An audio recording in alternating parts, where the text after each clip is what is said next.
თაღლითობისთვის დაპატიმრებულ ოპოზიციის აქტივისტ მელორ ვაჩნაძეს 4 წლიანი პატიმრობა მიესაჯა. სასამართლო პროცესი თბილისის საქალაქო სასამართლოში გაიმართა.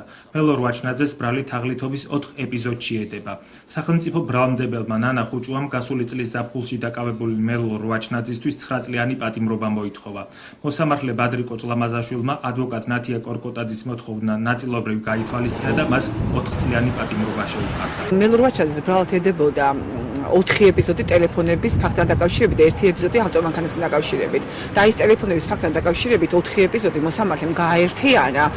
ერთ ეპიზოდად ანუ 4-დან 1 ეპიზოდი დარჩა და დანარჩენი მეორე ეპიზოდი იყო მანქანის გასხვიდებასთან დაკავშირებით. ბატონო ბადრიკო ჭლამაზაშვილმა ობიექტურობა გამოიჩინა ერთ-ერთი ბრალდებასთან დაკავშირებით, ანუ ტელეფონების საკითხში, თაღლითობის საკითხში მოხსნა ბრალდება, გამომართლების განაჩენი გამოიტანა, რაც შეეხება მანქანის გასხვიდებასთან დაკავშირებით დამნაშავე ეთნოდა მიუსაჯა 4 წლით თავისუფლების საკვეთად. ჩვენ რა თქმა უნდა გავაგრძელებთ ბრძოლას, გავასაჩივრებთ და ვნახოთ რა იქნება.